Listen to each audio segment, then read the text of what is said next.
Good morning সবাইকে। কেমন আছো তোমরা সবাই? আশা করছি অনেক ভালো আছো, আর আমরাও ভালো আছি। তো সকালবেলা প্রচুর বৃষ্টি। এই ভিডিওটা হচ্ছে 19শে জুলাইয়ের। যতটা হাসি খুশি নিয়ে শুরু করছিলাম সেইভাবে কিন্তু অতটা হাসি খুশি নিয়ে পোস্ট করতে পারছি না। মনের ভিতরে একটা কি বলবো চাপা কষ্ট আছে। তোমরা সবাই জানো 21শে জুলাইয়ের ঘটনা। সেই দিন তো আমি কিছুই জানতাম না, শুধু ভিডিও করে গেছি। বিস্কিট নিয়ে আসছে সকালবেলা অনেকগুলো।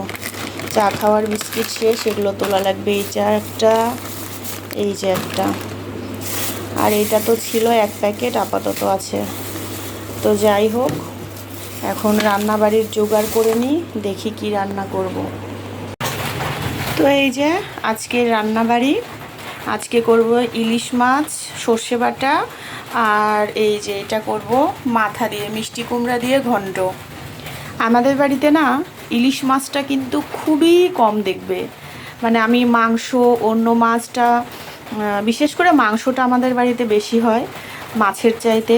অন্যান্য মাছ খাই, কিন্তু এই ইলিশ মাছটা একমাত্র আমার বরই ভালোবাসে।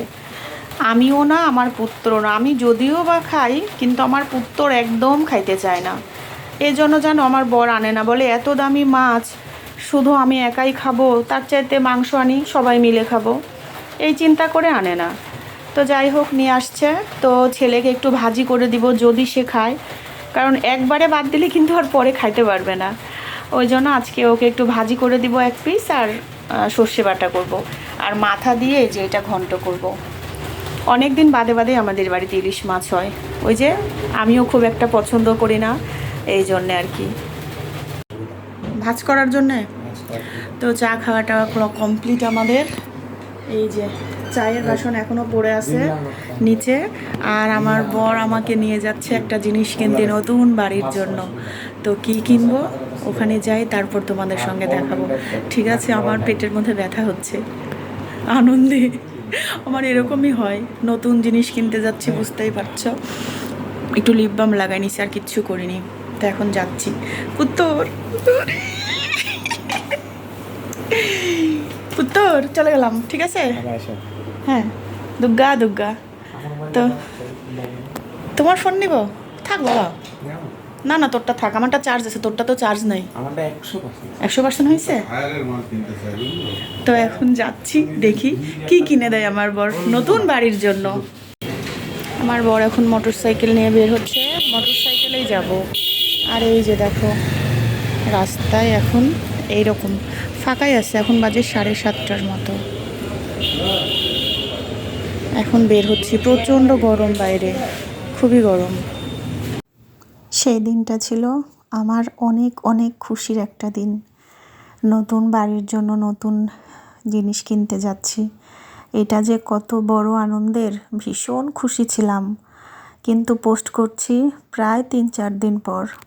বুঝতেই পারছো, আমি কিন্তু এই 3-4 দিন কোনো ভিডিও দেইনি। আমার ইচ্ছাই হচ্ছিল না এডিট করতে, মনই চাচ্ছিল না। তো আমি কিন্তু একটা ভিডিও পোস্ট করছিলাম, সেটা হচ্ছে 21 তারিখের সকালে।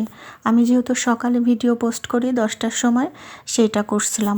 আর এটা বললামই তো 19 তারিখের ভিডিও। তো যাই হোক, একদিন বাদে বাদে যেহেতু আমি ভিডিও দিই, ওই জন্য একটু লেট হয়। মানে একদিন বাদে বাদে দিই, কিন্তু 2-1 দিন পর পর ভিডিও করি, তো এই জন্য। তো যাই হোক, এই ভিডিওটা পোস্ট করতাম হয়তো 22 তারিখে কি 23 তারিখে। একদম মন চাচ্ছিল না, কিচ্ছু করতে ইচ্ছা হচ্ছিল না। ফোন তো ফেসবুক তো ঢুকিনি আমি 2-1 দিন, মানে ভালো লাগছিল না কিছু একদম। সবারই তাই। ভগবান যেন বাবা মাকে এই শোক সইবার শক্তি দেন। জানি না কি বলবো, কোনো বলার ভাষা আছে নাকি, আমার তো নাই।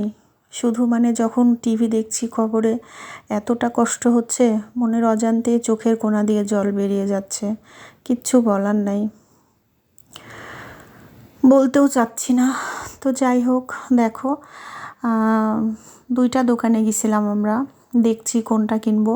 যেটা কিনবো সেটা তো আমরা চয়েস করে রাখছিলাম, ডিসিশান নিয়ে রাখছিলাম যে আমরা এটাই কিনবো। জীবনে প্রথমবার আমি এই জিনিসটা ব্যবহার করব। Washing machine. এর আগে আমার বর মানে কেনার কথা বলছিল, তো আমি বললাম থাক, এখন কেনা লাগবে না, বেশ অনেক কয় বছর আগে, কারণ নতুন করে সব লাইন টাইন নেওয়া লাগতো আমার এই বাড়িতে। তারপরে তখন আমাদের ডিসিশান চলছিল যে আমাদের নতুন একটা বাড়ি হবে এই সেই, তখন ভাবতাম যে থাক, এখন এভাবে চলে যাচ্ছে, তখন নতুন বাড়ি যখন হবে তখন একটা কিনে নিব। তো সেই চিন্তা ভাবনা করে কেনা হয়নি। আর আমার কাপড় কাচতে খুব একটা কষ্ট হয় না, খুব পছন্দ করি। বাসন মাজাটা যেরকম আমার খুবই অপছন্দের একটা কাজ, কিন্তু কাপড় কাচতে কিন্তু আমি ভীষণ পছন্দ করি। প্রতিদিন কাপড় কাচি আমি, প্রতিদিন, একটা দিনও কিন্তু বাদ নাই। কারণ সবার অনেক জামা কাপড় বের হয়, 3জন মানুষের, আর মায়েরটা তো রাধা দিদি সব কিছু করে দেয়। তো এইদিকে দেখো, একটা জিনিস কিনতে আসছি আর কত জিনিস দেখছি, এটাই হয় তাই না বলো? যে আর যদিও আমাদের লাগবে, এসিও দেখছিলাম, কারণ একটা এসিও নেওয়া লাগবে নতুন ছেলের রুমের জন্য।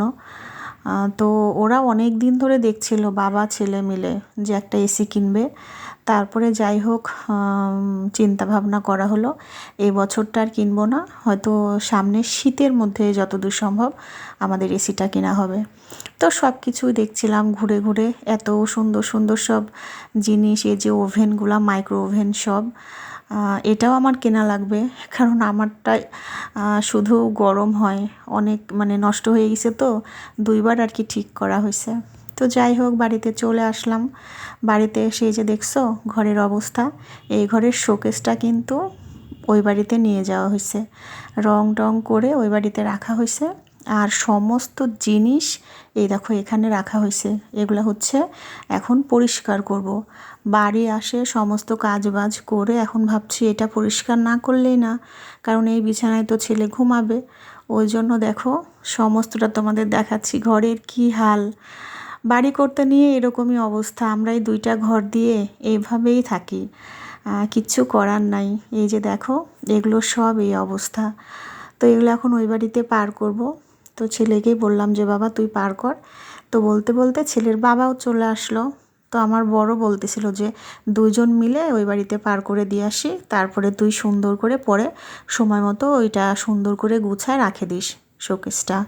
আর ওইটা রং করা হয়েছে, 2 দিন তো হাতও দেওয়া যাবে না, 2 দিন পর কি 1 দিন পর ওইটা হচ্ছে গুছাই নিব। দেখো নিচটা কিন্তু অতটা নোংরা ছিল না, যেখানে শুধু চেয়ারটা ছিল সেখানেই শুধু নোংরা, আর এই যে শোকেসের নিচ দিয়ে কোনো মানে অত নোংরা ছিল না। তো এখন এগুলো সুন্দর করে গুছায় টুছায় নিয়ে পরিষ্কার করব, বিছানার চাদর চেঞ্জ করব। ভাবছি যে কখন করব এত কাজ একসাথে। তো যাই হোক দেখো এগুলো এখন ছেলেকে ওই যে ইয়ের মধ্যে দিয়ে দিব, বালতির মধ্যে।